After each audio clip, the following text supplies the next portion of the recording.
You don't want to believe a word you say. That's kind of like the secret to building a successful company and making lots of money. It might sound like a massive contradiction because it goes against what everyone seems to think when it comes to believing in yourself. You want to have self-belief, but you don't want to believe a word you say when you start a company.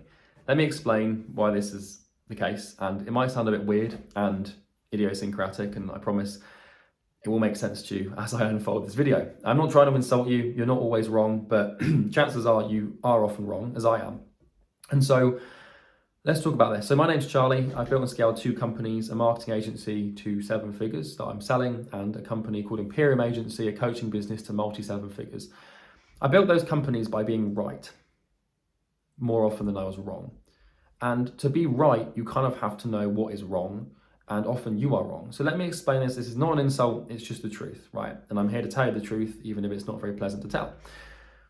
When you start a business, right, an agency, a coaching business or something, if you haven't got much experience, then a lot of the time you're going to be wrong. And a lot of ideas and thoughts you have and beliefs you have are going to be inaccurate, incorrect, and if followed, will take you down the wrong path. Realizing this is the thing that made me a lot of money, because I had to actually learn to have some belief in myself when I started my first company, which was a marketing agency.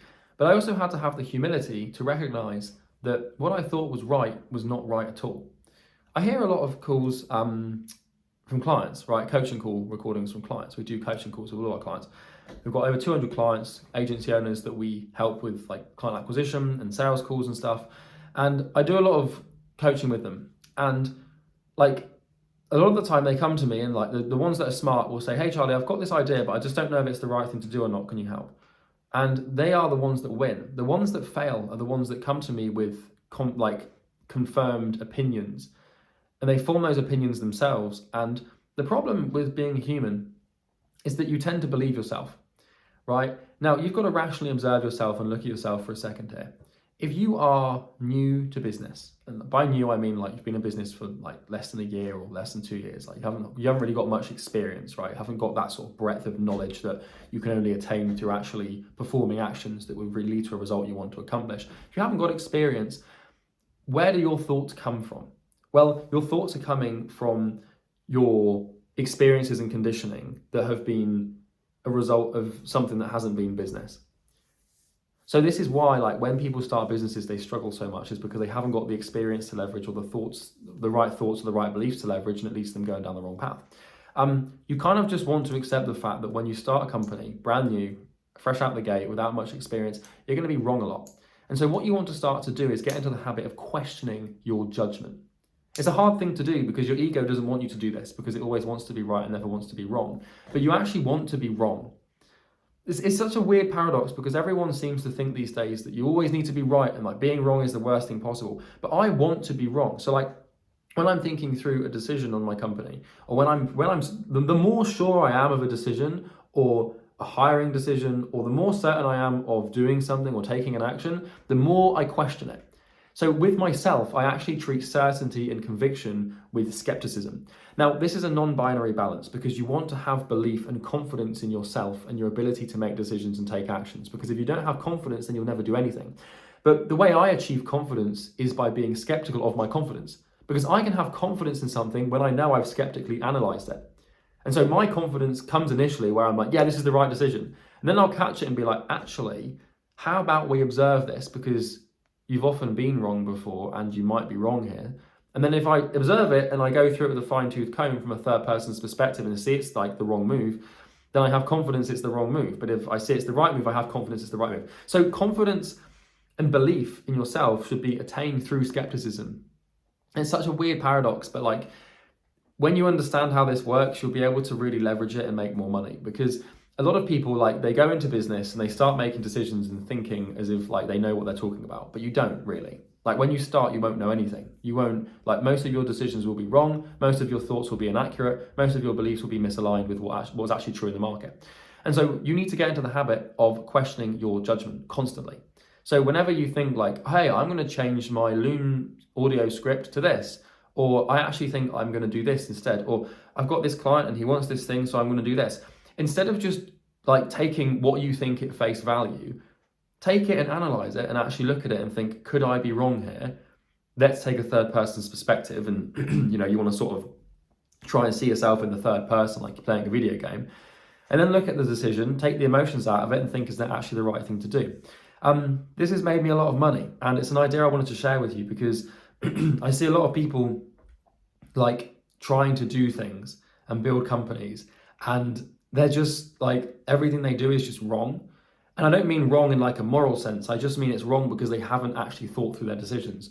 And they love themselves and they believe in themselves, right? And this is what they're told to do. It's like, you have to have all this belief in yourself and all of this love for yourself. And what that does is it creates this like emotional vacuum where you eventually you believe every word that you say. And you kind of don't want to do that, because thoughts, where the fuck the thoughts come from, nobody really knows. Like, a thought is just a random, like, it just comes out of nowhere, and then you just believe it for some reason because you had it. Just because you've had a thought doesn't mean it's right. And understanding that premise and building that into your daily practice of your cognition and your judgment will help you tremendously. And it's helped me tremendously. So I've avoided huge mistakes, right? Like massive mistakes in business, just by, like, I've had the thought and then I'm like, okay, right, it feels like the right thing to do, because we become emotionally attached to our thoughts because we associate with them, right? We think we are our thoughts, and we become like, we think this thing and we're like, okay, it's my idea, it's such a good idea, and we fall in love with our own ideas. And then you don't think about it, and then you're like, shit, why have I made this mistake? And then what usually happens is, like, you make the decision, you make the mistake, you don't get what you want, and then you blame something else. And then you reinforce this thing, and you eventually never get to the bottom of why you've had the problem in the first place. So I wanted to record this video because this might be happening in your life. You might be having thoughts and beliefs and making assumptions and judgments about your niche and your market without questioning them. Just learn to question yourself, right? You don't want to be second guessing yourself at every single chance, because eventually you'll build intuition, and sometimes decisions will just roll out naturally. So like with these YouTube videos, if I had to have second thoughts about every single word that came out of my mouth, then I'd be like, I wouldn't be able to produce anything. I'd be paralyzed. So you use this in like control and balance, right? You're not using it all the time, but like when it comes to big decisions, and you have the thought and you really love the thought, and you have the idea and you love the idea, and you have the belief and you love the belief, just think for a second, what if it was wrong, and how could it be wrong? And then try to disprove everything. I'll leave you with this in closing. Charles Darwin, bloke who discovered natural selection, arguably like the biggest discovery in the world, right? He went out of his way to try and disprove natural selection. Like, the dude was fucking relentless in his pursuit of trying to disprove his own theory. So he gave birth to the theory of natural selection, and then spent years attacking it from every angle to try and prove it wrong. That's what you kind of have to do when you have these big grandiose ideas about how you should run your company, and then fundamentally think, am I right here? Like, if I do what Charles Darwin did, will I find something? But a lot of people just want to be right, and we live in the age of the ego, and people just want their business to be, they want to be right. I want to be wrong, man. Like, I actually want to be wrong so that I can realize what I've done wrong and take control and responsibility for my decisions and actions and ideas, make them right, and then I can start progressing in a direction that means something to me. So just think about Charles Darwin. Next time you're making a decision and you're absolutely certain it's the right thing to do, just think, am I being an idiot? Is this actually the right thing to do? And you'll catch yourself, and usually if there's a lot of emotion present, it's the wrong thing to do. And often, like, the best advice I can give to someone starting out is do the opposite of what you think you should do. Because then, like, if you know that you're going to be wrong more often than you're right, and it's a binary decision of like, do this or do that, and you think you should do this, then just do that.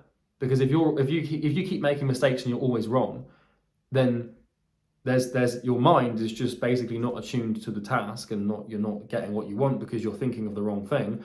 So next time you have a binary decision to make, like, should I hire this person or this person? You think you should hire this person, then do the opposite. If you know you're often wrong. Now, don't do that every time, because eventually you can't really just run a business by doing the opposite of what you think is right.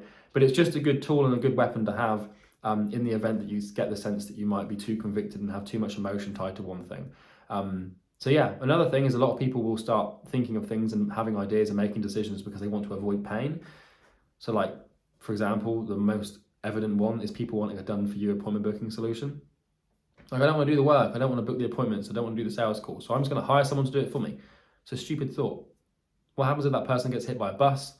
And also, like, if you want a done-for-you appointment booking solution, it's kind of like, well, why? And you're like, oh, because I haven't got the time. It's like, that's not true. It's the biggest problem in your business. It's the most pressing thing that's haunting you, and you want to outsource it? Why would you outsource the thing that is quite literally giving you the most grief in the world? It's just stupid. It's just pain avoidance. And you probably got this thought like you want to hire an appointment setter and a sales rep and do nothing. But it's a thought, and you think it's right because you become emotionally attached to it because it leads to a less painful existence. But I can tell you now that it will lead to a far more painful existence than you can imagine. So if you're having that thought, then just avoid it.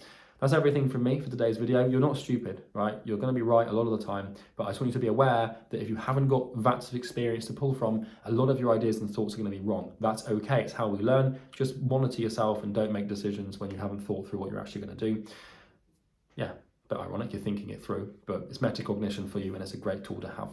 So if you enjoyed today's video, please subscribe. If you want to, you can like the video or add any comments. The first link in the description will take you through to a funnel that will help you book a call if you want to talk to us about acquiring more clients for your agency or your course, or if you're a coach or a consultant.